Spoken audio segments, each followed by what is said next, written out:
Hello and welcome everyone back to season 2 of It's Called Soccer. It has of course been a very busy off-season in the football world. Chelsea winning the Club World Cup, Spurs replacing Ange Postecoglou with Thomas Frank, the England Lionesses winning their second Euros in a row, and finally Arsenal have themselves a new striker. And that wasn't, as viewers of YouTube right now are thinking, the only piece of massive transfer news this summer, because we have a brand new face on It's Called Soccer heading into our second season for the next 10 months. Delighted to be joined by Arsenal and England legend, Mr. Theo Walcott. Theo, it's lovely to have you on the pod, part of the team. How are you? Welcome along.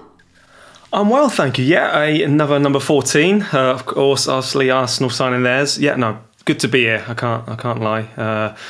I'm intrigued by your background as well. Obviously, been Palace, which we're going to get to, Theo. Yeah, we'll get to that. But I'm very happy to be here. I'm looking forward to the season ahead. It's going to be an interesting one. There's so much movement going on, isn't there? Oh my God. It's incredible. But the season hasn't even started yet. Of course, it starts on Friday, Liverpool against Bournemouth at Anfield. I will be there. I leave on Wednesday to head over to England. So on NBC, Theo, we show the first weekend and the last weekend from England. So we'll be pitch side at Liverpool Friday. Then we go to Wolves on Saturday. But we do the whole day of all the games, finishing with Wolves Man City obviously behind us on the field. And then on Sunday, we go up to Old Trafford. We do the first 2 games, pitch side from Old Trafford. I think it's Chelsea Palace and I forget the other. And then, of course, it's Man United Arsenal. And then we head home. We don't do the Monday game because everyone's exhausted. But yeah, so we do the whole thing from England. You loving that? You travel more than actual footballers travel, to be honest, the amount of work that you guys put in. I've definitely found that since stopping playing. The amount of work that goes in the background that players would not be aware of is incredible. Honestly, I'm shocked by it. So for our viewers and our listeners, Theo, what would a week in Theo Walcott's life look like now in 2025-26 season? Goodness me. Okay. How long you got? You got a bit of time. You busy? I mean, the school takes up a lot of my life anyway, just being involved a lot more in the school, which is really, really pleasing. Because it's one thing, as players, you actually miss out on. You miss out on so much of the kids' life, from their schoolwork to their school sports to everything. I've always seen my PT 2-3 times a week. I do boxing twice a week. Bit of paddle, bit of golf. I like going on walks. Get on my motorbike. I ride motorbikes now. It's something I couldn't do when I was a player. Mel's okay with that? She's okay with that. She's fine. Okay. As long as I always update her and let her know where I'm going to, if I've got there safely. But I always believe no news is good news, personally. So that's just me. Okay. I also do training with my younger boy who plays in his little grassroots team. He wanted to be part of a team, so no other parent wanted to do it. Everyone looked at me thinking... Well, unsurprisingly, they're like, well, Theo Walcott's one of the parents, so I'm not flipping coaching when Theo Walcott's on the side. Well, yeah, and I do it with my friend, actually. It's good, and it's we have a good time. And it's, grassroots, all about fun, enjoyment. Yeah. And that's a great way to start. That's why I started. Very different, though, now. Very different. And then the weekends, of course, it's the punditry work. Mm-hmm. So it's endless for me, but that tends to be the pattern. And then, obviously, if I meet up with friends sociably, that's how it works in my life at this moment in time. Did I see you turn out for Everton in a Legends game over the weekend? Yeah, I was classed as a legend for Everton, which actually, I don't know why I'm laughing, but I wasn't there that long enough. How long were you there? 3 years. Okay. But I played in a Legends game, so in my eyes, I'm a legend for Everton Football Club, put it that way. But not just that, I just felt just bringing back ex-players to the club who... Associated Club is a really nice thing to see some old faces, but the stadium, I must say, Hill Dickinson Stadium, by the way, it's not the Hill Dickinson Stadium. I heard. I also received that email. But I'm very impressed by it. It's incredible. Theo, we got loads to get to, okay? Because, of course, as always, we're going to be bringing everybody the biggest stories from the Premier League. We're going to make sure we always touch on Champions League, Major League Soccer, international football as we build up to the 2026 World Cup right here in the United States, Mexico and Canada. Have to make sure we always say that. We're going to have special guests along the way, and our weekly pick segment is back. I don't know about how you feel about picks. We'll get to that segment. It's always an absolute disaster where I'm concerned. And then we'll have a champion at the end of the season. We're going to delve into the weird and wonderful world of social media. We're also going to answer your questions. We want to hear from you. We want your questions. We want your comments. Subscribe. YouTube, Spotify and Apple Podcasts. And here is what we've got coming up this week. We talk transfers at Liverpool, Manchester United and Arsenal. Strikers do things differently, and that's what they need. You see the goal he scored, Havertz wouldn't do that, and that's nothing against Havertz. He just wouldn't make those runs because he's not that kind of player. Is Mikel Arteta under pressure? They need to be competitive until their last game of the season, and I think domestic cups, they need to be in the final and win one of those. Well, they can't, because Crystal Palace win all of those now. It's time for our season predictions. I've got the same 4, but a different order. Ooh. And we discuss what's next for Palace, Son and Jack Grealish. If you'd said when he's 29 he's going to go on loan to Everton, I'd have been like, something went wrong. Well, I was at Arsenal for 12 years and I went to, Everton at 29. That's different. That's all coming up on this week's episode of It's Called Soccer. So Theo, you mentioned my Crystal Palace shirt behind me, of course, yesterday, because we're recording this Monday morning. Crystal Palace won the Community Shield. I mean, this is getting a bit ridiculous, Theo. Like, we are FA Cup winners. We are now winners of the Community Shield, which, by the way, we're the first team since Derby County in 1975 to win the Community Shield, playing in it for the very first time. Just throwing out that stat. 2-2 in normal time. Dean Henderson again, Palace hero. And then Justin Devaney, who's my little boy's favourite player, always has been since he broke into the team, stepping up, 21 years of age, and slotting home that winning penalty. Me and Teddy were just, oh my God, when it went to penalties, I was like, you're kidding me. Anyway, quickly on Palace first, because I think we deserve to give them some love, don't we? They were good yesterday, Theo.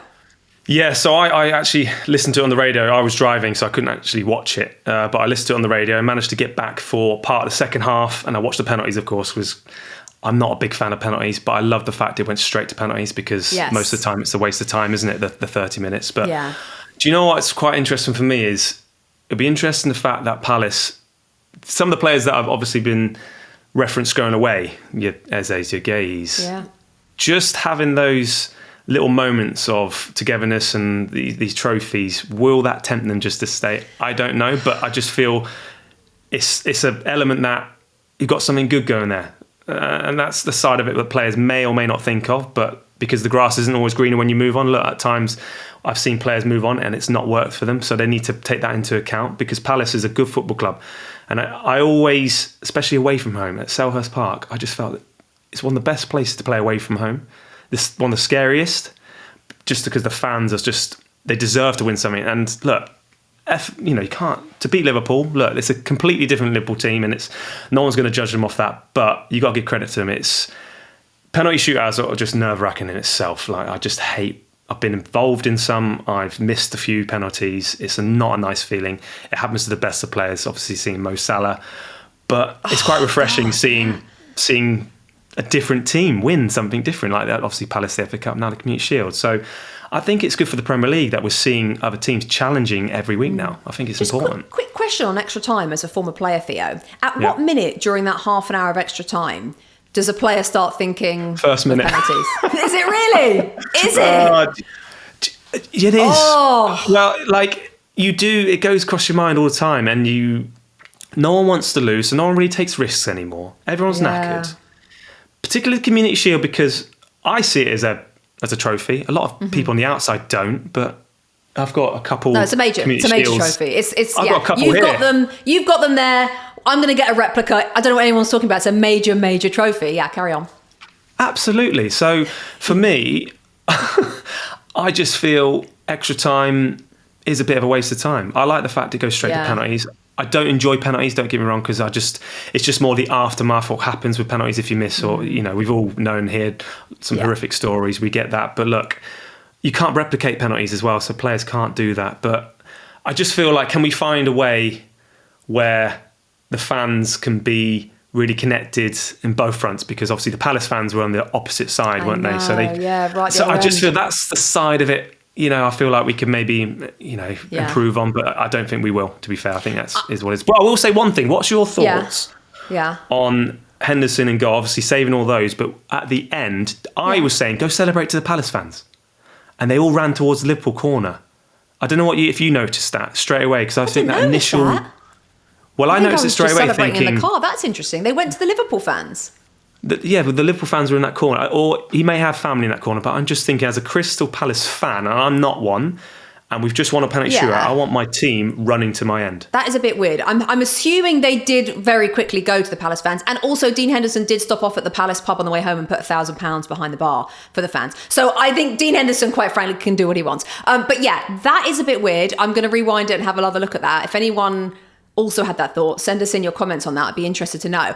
You touched on Guehi and Eze, and I just actually think it's a good time to bring in the Europa League verdict that happened today, just a few hours before we recorded, because I think their two things are linked. So if anyone who hasn't seen, Palace have lost their appeal today. They've been demoted from the Europa League. They're going to play in the Conference League this coming season. The ruling from the Court of Arbitration for Sport also means Nottingham Forest's spot in the Europa League is confirmed, having been promoted in Crystal Palace's place. Palace qualified for the Europa League, of course, after winning the FA Cup in May, but were punished by UEFA for breaching multi-club ownership rules. The American businessman, John Textor, owned 43% of the club until he sold it in June, and is also the majority shareholder of Lyon, who also qualified for the Europa League. And so you can't have two teams in the same competition. Fine, I understand that. There would be a massive conflict of interest. Crystal Palace had until March the 1st to show UEFA that they were not multi-club ownership. They were not operating under that, but they missed that deadline due to administrative error. We don't need to argue the whys and wherefores of this whole situation. I'm sure if we could go back, everyone at Crystal Palace would love to not miss that email and would have liked to have told them. But of course, on the 1st of March, no one thought Palace were going to win the FA Cup. So we have been granted direct entry then to the Europa League. Now it's down to the Conference League. It's a two-legged playoff against the losers of the Europa League qualifier between Fredrikstad and Midtjylland. So that's, I think, in about 10 days' time or so. That's what's happened. Yes. Reports are Crystal Palace are going to be down £20 million, Theo, from going Europa to Conference. So then you start thinking, Guehi's got a year left on his deal. So he's seemingly happy to run it down to go somewhere after the World Cup next summer, having got first team minutes all this season. That's the concern with Guehi. Wherever he goes, he needs to play so he can go to the World Cup. Eze's got that release clause of around £60 million, $75 million, something like that, which no one yet has triggered. Arsenal, your club, are interested and want him. Do you think now, with the deficit that they're facing with Conference League football as opposed to Europa League, it's more likely they'll go? Look, I think the big question we got, or the big thing we got to look at is the World Cup year. You hit the nail on the head there with Guehi. And as a player, if it's a World Cup year and I'm thinking, I'm going to play consistently for Palace this year. So if I'm Eze, for instance, my thought process is, obviously Arsenal is a different kind of pressure. There is the pressure of them obviously challenging for the title. There's a lot of words that said that Mikel needs to win something this year. So being a player that will help the squad, of course he will. He's an absolutely gifted player. He will help the squad, but will he help himself? And the good thing about Eze's situation is, and he can play every week. He has that maverick style that he, accept making and taking those risks. I think he's a player that can take those risks at Palace. I don't think he would get that at Arsenal. But then he obviously has a really good season at Palace, will go to the World Cup. I'm pretty sure of that. Then what other teams will look at him then after that? So I think for me, if Eze, I would probably stay put just because of the World Cup year. If it wasn't World Cup year, I'll move on. Guehi's different. I think for him, it's more his attitude. Is he going to put all of his effort in with a year left, knowing that if he gets injured, something could happen? So just to not have that stability and that security around him would doubt me. But someone like Liverpool playing next to Van Dijk, these opportunities might not come again though. So that's a player's risk they got to take. But for me, World Cup year is a big year. Like I was saying at the start of the pod, I just feel the grass isn't always greener. And I love the way Eze plays at Palace at this moment in time. It will look very different in Arsenal. But he would improve Arsenal, 100%. I just feel the World Cup year is a big factor for a lot of players this year. That's interesting. I think actually Crystal Palace are pretty desperate to sell Guehi because of that 1 year left. I think they're offering him around. Liverpool, you mentioned, have been linked to Guehi, and from the display in the Community Shield and what Virgil van Dijk and Arne Slot said after the game about their defensive problems, that looks to be the area they need to act sharpish on, isn't it, Theo? Yeah, but Guehi is going to want to have... When we always hear these stories that players are guaranteed to start, that's not the case. That's just not the case. That never happens. I'm sorry. But Guehi would fit straight back in. He would just fit into that team, Liverpool. You can just see him next to Van Dijk now, can't you? You think he's better than Konate? I do, because I think when you look at England, particularly, I think you look at the centre-halves, we're talking about the best 2 centre-halves in the country. You know, when you're starting for England, for instance, he starts for England. It's a shame Cole at Chelsea's had his ACL problem. It was a big problem for him, sadly, so I hope he gets back soon. But for Guehi, I think he would fit into that Liverpool team. And the good thing about Liverpool, they have the ball all the time. So he's not going to be challenged as much. They'll get fitter. He'll learn so much. And like I said, will this opportunity come round again? Let's just kind of have a quick go through, shall we, on some of the biggest clubs in the Premier League, who they bought this summer. This is where their names are going to be a problem, and how we think that's improved, or maybe they haven't done enough. So we'll continue with Liverpool. So Florian Wirtz, by the way, I'm told it's Wirtz, not Wirtz. So that's going to be an issue. £116 million, just over $150 million. I'm just going to talk in dollars because most of our listeners and viewers, of course, are in the States. Hugo Ekitike, you saw he did well yesterday, $107 million. Milos Gyökeres, everyone's excited about him. From Bournemouth, $55 million. Jeremy Frimpong, who scored that absolute fluke yesterday for just under $40 million. And then the goalkeeper, who we know has been on the books for a little while, I think, wasn't he? Mamadashvili, just under $40 million is now confirmed and in. So they're top spenders, Theo, okay? Wirtz, everyone is getting super excited about. The aggression that the club has shown, Wirtz coming in within, it felt like days of winning the Premier League title, Ekitike as well, but also not forgetting the likes of Milos Gyökeres, who are sneaky bloomin' brilliant. Is it a situation? What are you going to say then? I know. It's early. Is it a situation for you that they're on, and we haven't even got on to Isak, which we'll touch on in a second. As things stand, if nobody else arrives, including no centre-half, nothing, are they for you outright favourites? I think for me, I've got them as favourites. However, you know, watching them the other day, the dynamic to try and integrate all those players to get all those connections and even off the field relationships, that's important to build for the pitch relationships as well. Will take time. It really will. You look at the amount of players they've swapped already in the forward line. I think the interesting one for me is Frimpong and Salah's relationship on that side. The reason why I say that is because Salah's defensive duties are always limited because you want to reserve his energy. I would love to be that player who could just do short bursts, have that recovery and keep going. Frimpong's got an engine on him. He has. However, you don't want Gyökeres bombing on. You don't want Frimpong bombing on and exposing the centre-backs like Palace, really did expose them. So that would be my one concern for me, just that relationship with Frimpong and Salah, how that's going to work. Because Trent, at times, he would just sit back, that passing ability would always be in that position to cover Salah. It's going to be different. He's going to be bombing on the outside, of course. He's going to, which is not a bad thing for Salah going forward, but it's a problem in the other end. So they're going to have to strengthen, but I'd still have them favourites but I do feel it's going to be tighter. I don't know. How do you feel like it's going to this year? Well, I think it comes down a lot to Isak. I really do. And Alexander Isak, who is I think still at the moment not wanting to train with Newcastle. Eddie Howe seems very resigned to the striker moving to Liverpool. We know that they came in with that £110 million offer, which was rebuffed. And then the reports were they're not going to come back in. They want encouragement from Newcastle to come back in, which means Newcastle getting somebody else. They then missed out on Šeško at Manchester United, which we're going to touch on. So for me, Isak going to Liverpool is obviously in the balance, but I think based on just history, Theo, in the Premier League, when a player says, I don't want to train, I don't want to play for you anymore, you've got to let them go. I think Newcastle are just trying to decide who to buy. Isak apparently is waiting on Liverpool. This is what I heard this morning. Isak is waiting on Liverpool to tell him it's happening. He's not waiting on Newcastle, and Liverpool are waiting on Newcastle to say, come in with another bid. I mean, it's just such a waste of time. Everybody, if it's going to happen, just flip and make it happen. It's so irritating. I think it will happen. I'm not sure now it'll happen in time for Friday, for the opening game of the season. I think it might take longer than that. But and I know they play each other on Monday Night Football in a couple of weeks. But I think, don't you, that if they get Isak, I mean... It's curtains, right? Do you know what? One thing we're I will like say... one podcast in and we're done. We might as well be done. One thing I will say, players, they want to train. I've seen players when they wanted to move and they're still willing to train, but they're so isolated on their own. And even the players that don't want to move, they're just kicked to the curb. But they show the hunger and still want to work. But it's so out of their hands at times, and it's an interesting dynamic because... But refusing to train and saying, I'm not going to go on the pre-season, I've got a thigh injury, when everybody knew you did it. Like, that's not okay. Especially when you go on tour, I think when you obviously try and meet the different fan base in different countries and see a different culture because fans don't get close to players. They can't.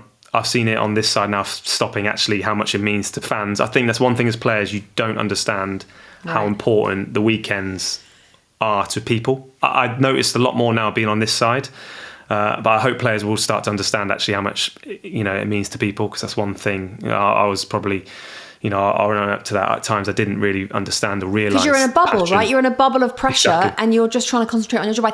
I don't see how that will ever change, actually, Theo, because I think players are getting further and further from fans as opposed to closer to understanding them and relating to them, don't you think? Yeah, no, I do. I think it was actually really refreshing was when the golfer Scheffler was saying about he never enjoys the moment. It's always the next one. You always go and think about the next one. But that's one thing, again, I look back on thinking, why not just enjoy this result? Why not just enjoy, instead of thinking, I've got to go... when the players always say about the really boring interviews at the end, because they can be quite boring, can't they? And just say, we're looking forward to the next one. And I, again, don't get me wrong, I might have been one of those players that said those things. Theo, I literally interviewed you and you were one of those players. No, you weren't. You actually weren't. You were just incredibly well spoken, but you definitely towed the party line because it's easier and you don't get yourself into trouble. And also you are genuinely just so laser focused, I assume. Yeah, I mean, I never got media trained. I got thrown to a World Cup at 16, 17. Going to Arsenal, I never had media training at all. Just had to adapt. Yeah, nothing. Never have. And so I had to grow up very fast in an interesting world. So yeah, I'm a Berkshire boy. Yeah, as you can probably tell from For those American listeners and viewers, that's, how should we describe that? Pretty posh. It's probably you probably understand me a little bit more than Jamie Carragher, Gary maybe, but look, it's just my upbringing. But look, I've definitely had to grow up very fast in my world. Talking about the subject that we talked on this podcast about a lot last year, which was when are they going to get this number 9? Had they had the number 9 Arsenal, they would have won the league. Well, they've got it. Victor Gyökeres has come in for just under $100 million. Also, interesting other areas of strength. Noni Madueke, Martin Zubimendi, Christian Norgard, which kind of came out of the blue, Christian Mosquera and Kepa in goal. So let's stick with Victor Gyökeres. Is he the man we've been waiting for? Do you know what? I mean, when you have a forward, they always think differently. They have that selfish attitude. They want to score goals. Van Persie was that player. He would create something out of nothing. He'd be in a space, just his instinct, the way he moves on the field, the way he can operate and look after centre-halves. And when I say that, putting them in positions where they don't want to be, create space for someone else. When you have someone like Havertz, who I think is a very good footballer, by the way, and I think he's got a big season ahead. I think they missed him massively. The dynamic's completely different now. Saka has someone where he can bounce the ball off. My player was Giroud. I used to always love to bounce the ball off him, 1-2s, follow in. He was probably underrated Arsenal forward, and that's a similar kind of player they've got. And Giroud was a very good player. But Gyökeres is quicker. He's probably stronger. He's not as good looking as Giroud, I've got to say. But look, his celebration's great. It's one of those as well, which I really love the message it creates, because he went away from the Premier League and now he's created the Bane celebration. No one had a clue who he was before the mask. And I really like that kind of PR. It's really cool. But you see the goal he scored, the header. That's what he can do. Havertz wouldn't do that. And that's nothing against Havertz. He just wouldn't make those runs because he's not that kind of player. But strikers do things differently, and that's what they need. You would have thrown him in the PSG semi-final. They win that game, Arsenal, because there was about 5 or 6 times the ball went across the line, he'd tap it in. And that's what they're not had for years. Yeah. But it's just trying to manage that and trying to adapt that style, which they're picking up quickly. They're professional footballers. They understand. Okay, so that is the difference. Like you said, that's interesting. You think they could have made it through to the final had they had him here. So now they've got him. What do you think that front line looks like? Are we going Saka? Are we going Martinelli? And then Gyökeres? But then where does Havertz fit in? Do you think he starts ever? I don't know how everyone else thinks about this, but I feel he may start Havertz at the weekend. Hang on, instead of Gyökeres? I just think, look, hear me out here for a second. People will be screaming, like, what are you on about? But look, I get it. People want to see 5 years for a number 9.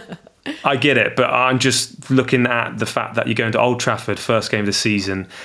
They have got a new dynamic, new team. They've had an interesting, quite good pre-season, to be honest, and what they've added to the team. That pressure alone is going to be tough for him, and imagine he gets dragged off. Look, I think it'll be a very tight game anyway, but Havertz understands Old Trafford, he understands the league. They have those connections. He may play with him. I would like to see Gyökeres play, but I get the impression that Havertz might. That's interesting. That's really interesting. What do you think the team's going to be? Gyökeres, I think, has to start. I think you have to say, this is our guy. We've just spent, what did I say, just under $100 million on him.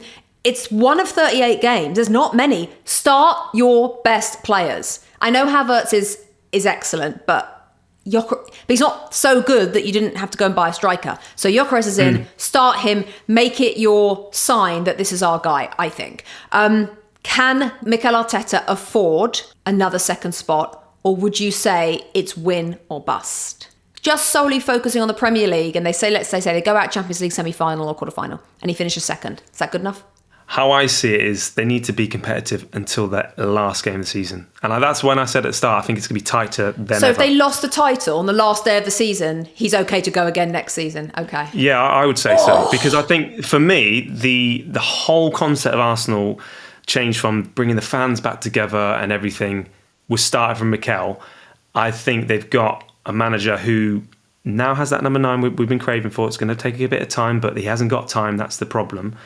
I just think they cannot let Liverpool afford to run away with it. And that was the problem last year. And I think domestic cups, they need to be in the final and win one of those or two. Well, they can't, because Crystal Palace win all of those now. So good luck with that. But yeah, Premier League, they've got to go to the final weekend of the season, yeah? That would be amazing. I would want to. It would be great for everyone, wouldn't it? But I would like to see them be at the top of the table for a consistent period.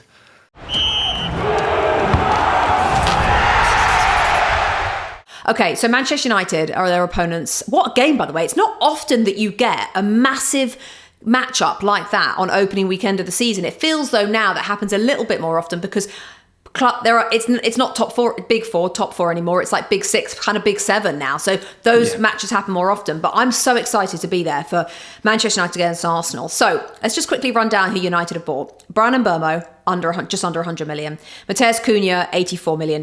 Diego Leon, just under $5 million, but youngster.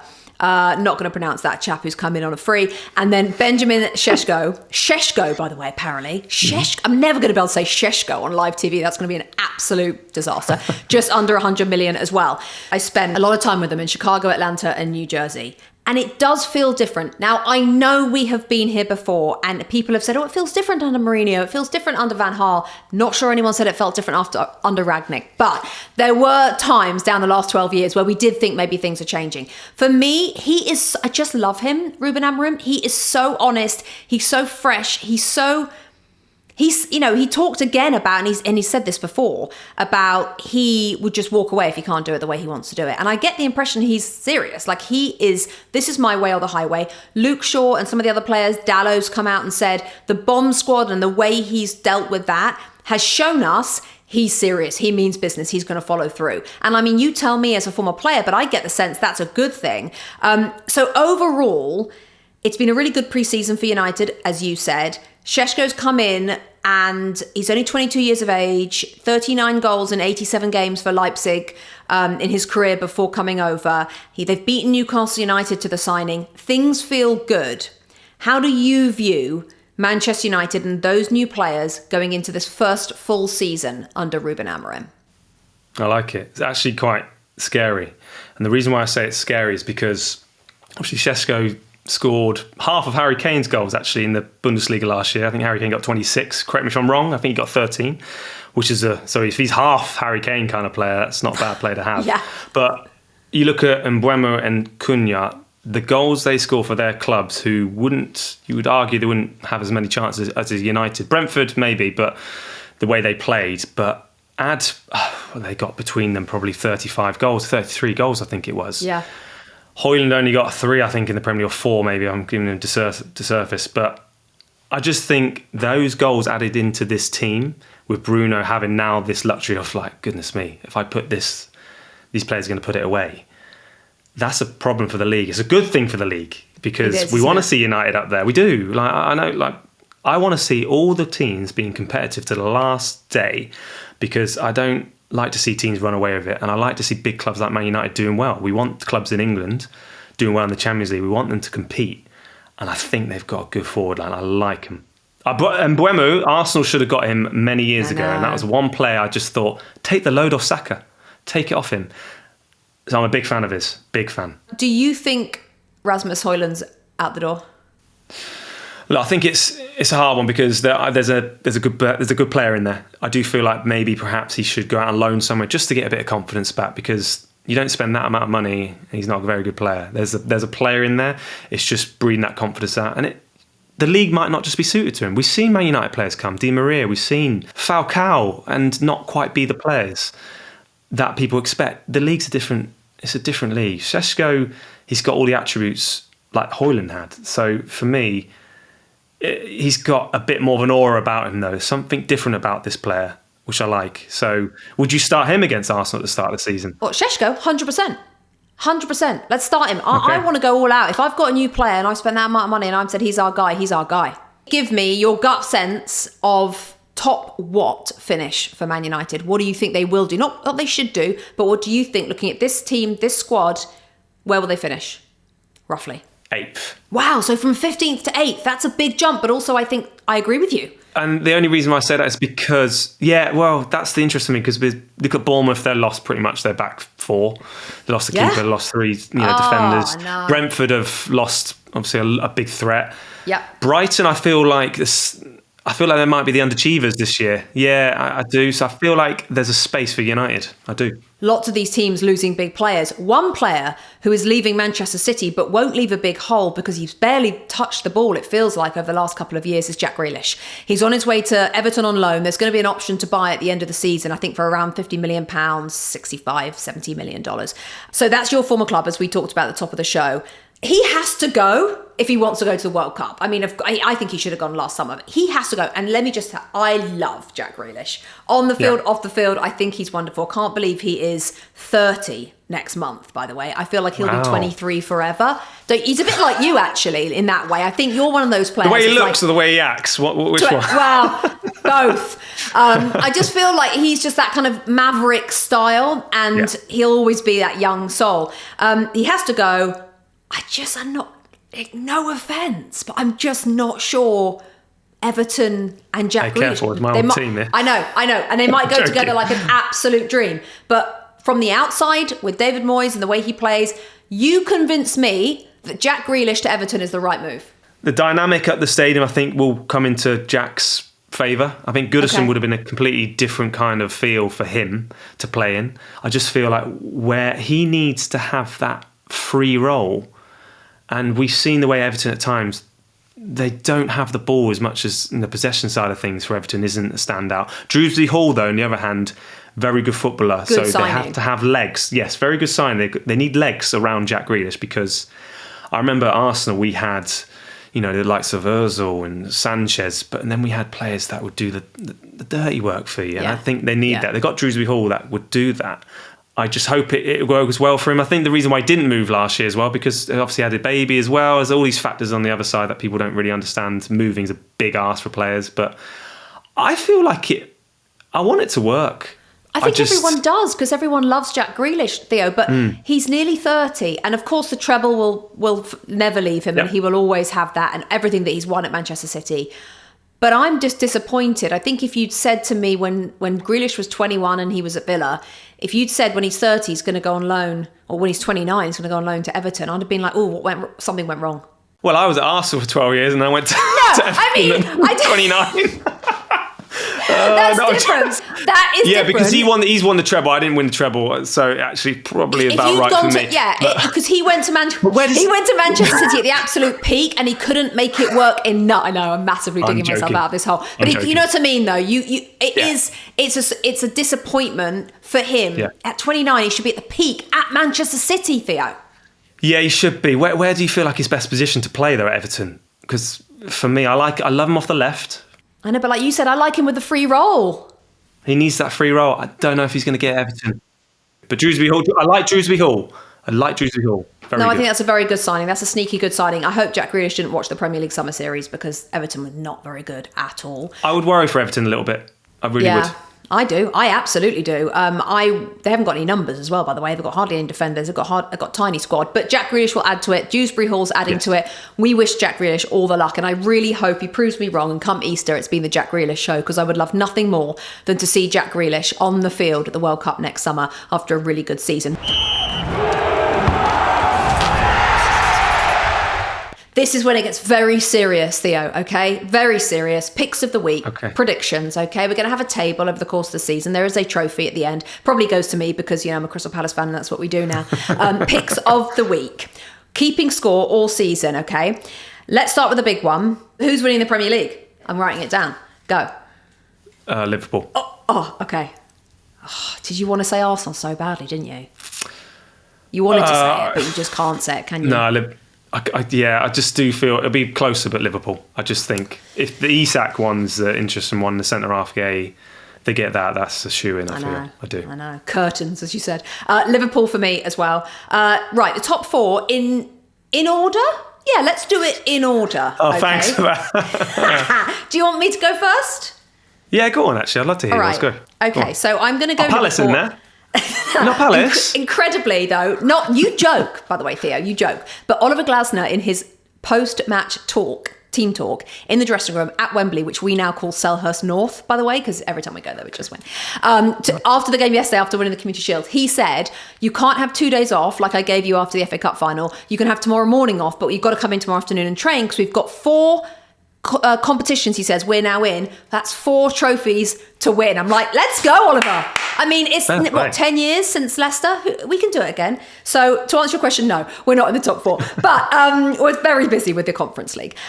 Liverpool first.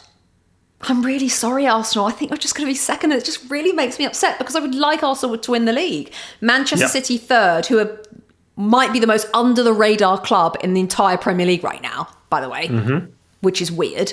And number 4, in fourth, I wrote Man United, then I crossed it out and I put Chelsea because I just think Pedro's a bit of a game changer. So Liverpool, Arsenal, City, Chelsea. You go. Okay. I've got the same 4, but a different order. Ooh, okay. Ooh. I've got Liverpool. Yeah. Man City. Yeah. Arsenal. Yeah. And Chelsea. Chelsea. Wow. So that's goodbye, Mikel Arteta. Okay. And the third pick of the week is the game. Manchester United Arsenal on Sunday. I think it kicks off 11:30 a.m. Eastern, live on NBC. So we're super excited about that. I need a score from you, Theo, and a goal scorer that can score at any time. Go. I will go for a 1-0 win for Arsenal. Okay. And I'm going for a Martinelli goal. Okay. Huh. I think they're going to expose United's domination of having the ball, and I just think it'll be a break goal, and Arsenal's defence pretty solid. You? Yeah, what are you thinking? Well, I think I'm going to go and it's a total recency bias based on seeing them in America against a poor Everton, a not great West Ham, and an okay-ish Bournemouth. I still thought they would look quite good. And like I said, there's something different. I'm going to go for United win. It doesn't mean that that's the pattern of the season, but I'm going to go for an opening day, Man United 2-1 win, and the boy Šeško, as they're going to call him now, the boy Šeško, is going to get a goal. So that's what I'm going to go for. Okay, those are our picks of the week. Send us in your picks if you want at home as well, and you can play along with us. Okay, Theo, before we go, I've just got one story I want to bring up from Major League Soccer at the moment, because Heung-min Son, we call him Heung-min Son over here. I think in the UK they call him Son Heung-min. Sonny, either way, has joined LAFC, and he made his debut the other day. He came on, he won a penalty. He gave a really good interview, as he always does, and talks about how he wants to build this league, make it really big. Of course, he's a Tottenham legend, as we know, and will always be a Premier League legend as well. And what an amazing decade he gave to Spurs. You mentioned Olivier Giroud earlier on in our conversation, a player that you played with at Arsenal. He didn't work at LAFC and sort of mutually decided, the club and him, this isn't working. I'm going to head back to France, and he went back to Lille. Do you think, first of all, Heung-min Son is more an MLS player, and maybe why did Giroud not work? How do you see those two sort of conversations? Yeah, it's a shame Giroud didn't work, but again, I look at this differently. The age he's at, where he's been in his career and where he's in his life away from football. I just look at it in that sense, because at times when you get a certain age, there might be more important things for him, and I think family is really important to Giroud, particularly how old he's got. So I think it's one of those where he wants to feel, where do I want to continue my life to be? I think France is a massive factor. He's well loved in France, and I think that makes sense. And it was a shame it didn't work, but I feel like that was his main driving force, because I totally understand, I have that empathy for him, and I get that. Son, on the other hand, I just think globally for him as well, and the brand he is and the kind of player he is, the attraction he can feed into the MLS league. Again, playing against him, he was incredibly special. He just was. He's an absolute legend at this club. Even though I'm Arsenal and my boy, we're Arsenal, Son's our favourite Tottenham player. We like Son. We won't get a Son t-shirt for Tottenham, but we like Son. We really do. So I hope he does really well. I'm sure he will, because he's got that pace, that burst of pace still. It's the travelling side of things will be interesting to how he copes. I think that's a big factor.